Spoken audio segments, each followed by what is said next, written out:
Hello, I'm Ollie, and this is Criminolly, where I talk about crime, pulp, horror, that kind of thing. Today, I want to have a chat about disposable books.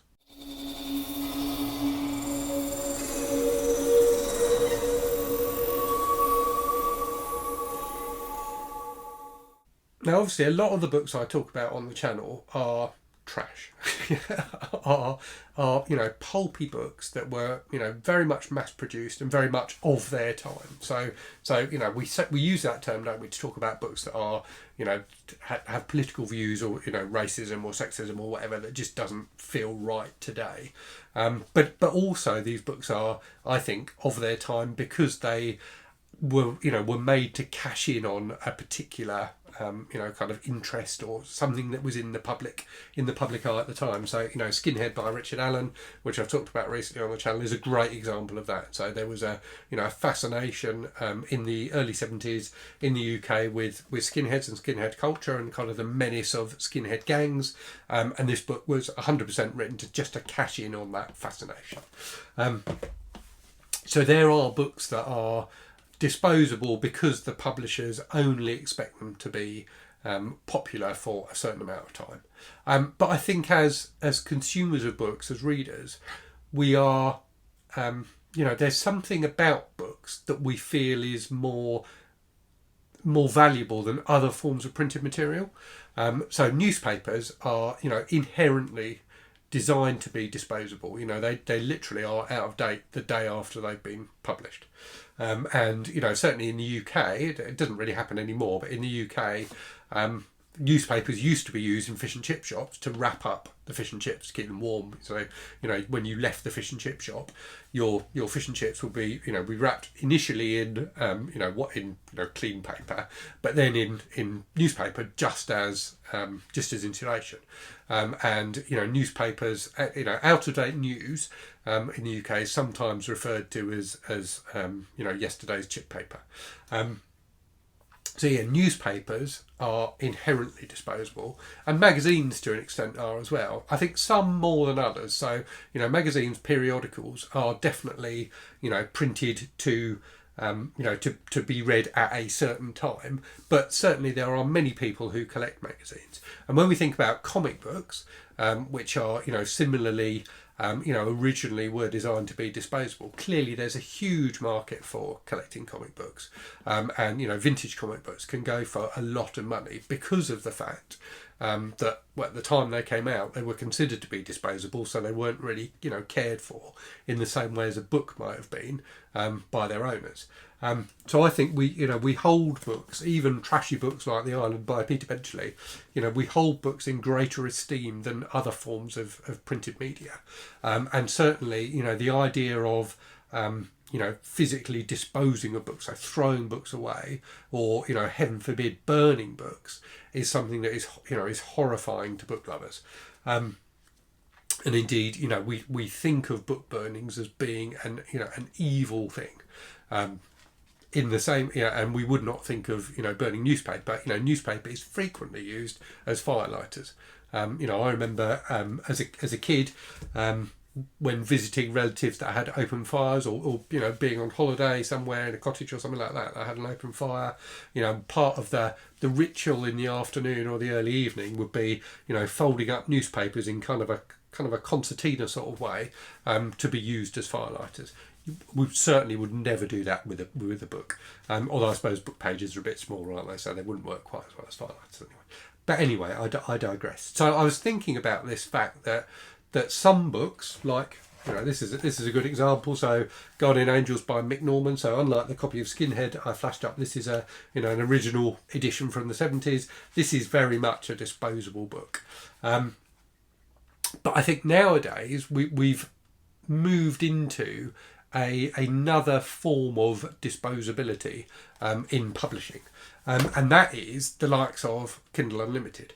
So with Kindle Unlimited, unlike traditionally with publishing, you buy a book, you own the book, it is yours. You can do with it what you want. You can keep it for 30 years. This copy of The Island was published in 1980, this edition. So this is 42 years old and, still going strong. I just read it last week, and, it held up fine. Whereas on Kindle Unlimited, and if you don't know, Kindle Unlimited is a subscription service provided by Amazon where you can borrow from thousands and thousands of Kindle titles, but you only have access to those titles for as long as you continue to pay your monthly subscription fee. So it's much like Netflix or Spotify. It's a very modern way of selling or monetizing content, isn't it? That you pay a subscription fee, you have access to far more movies than you could possibly watch or books that you could possibly read, but only for as long as you keep paying the subscription. So with Kindle Unlimited, the books are very much intended to be read and then disposed of, because once you've read them, you give them back. You don't keep them.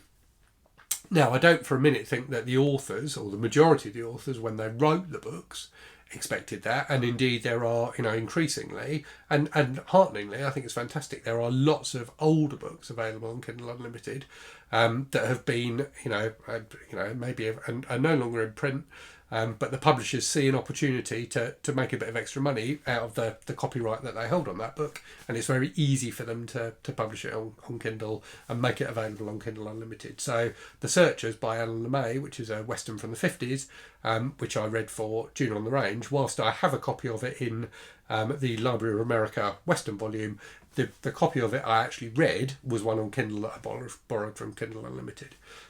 So yeah, with Kindle Unlimited, you literally do not own the book. So it is, I think it is, that's really the definition of disposability. As soon as you've finished it, it goes away. But technology has actually moved us a step further from that.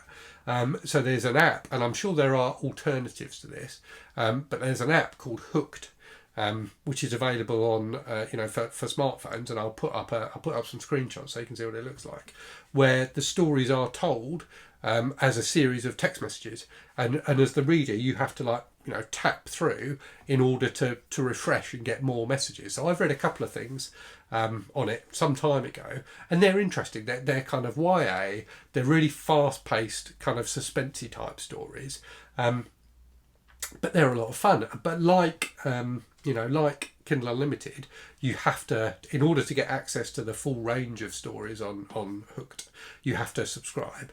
As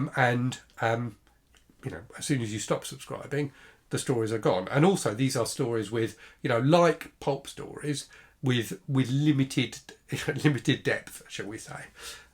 So they are, they're very quick reads. But it seems to me it's another really interesting way that publishers are, publishing fiction nowadays. There's also on smartphones now hundreds, it appears to me, or certainly dozens, of different interactive story apps. Particularly, it appears around romance. So again, I'll put up some screenshots of a few I found on the App Store.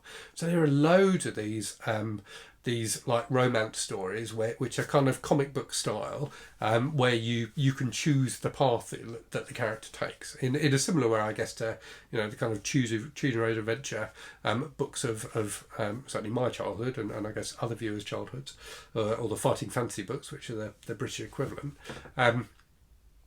You get to pick how the story goes, but again, it's a different way of storytelling. And when you think about disposability in fiction, the obvious original type of disposable fiction is the pulp magazines, where dozens and dozens and dozens of stories were published every week in magazines, which and I've said magazines are inherently disposable, and many of those stories I suspect are lost forever. Fortunately not all of them are, so the vast majority, well, I think all of Robert E. Howard's work is available nowadays. You can either get it free on Kindle, or there are many editions of his work, because over time it has become more and more revered. Similarly with H.P. Lovecraft, who obviously the vast majority of his books or stories were originally published in pulp magazines. And also, Elmore Leonard, who I talked about in Judah on the Range, he started out writing for the kind of Men's and Veggie type magazines, writing pulpy westerns. So there are, many authors who are very, very well thought of nowadays who started out writing this kind of, disposable fiction. Raymond Chandler, another example, so before writing the Philip Marlowe novels, he'd written, loads of pulp stories for the magazines. So yeah, I thought it was something interesting that we have this something innate in our culture reveres books, and doesn't want books to be disposable things. But when it is not, when the same contents, so the physical, when the story is presented in another way, so either printed in a magazine or presented in an app or on Kindle Unlimited, we somehow, it feels to me, give it slightly less worth, even though the words can, the words can be exactly the same, and even though a pulp story, published in one of the old pulp stories, or a story on, published on Hooked or the Hooked app, might have real emotional resonance for a particular reader. We don't, just because of the medium, we don't give it as much weight culturally as we would do a book, even something like The Happy Hooker by Xavier Hollander.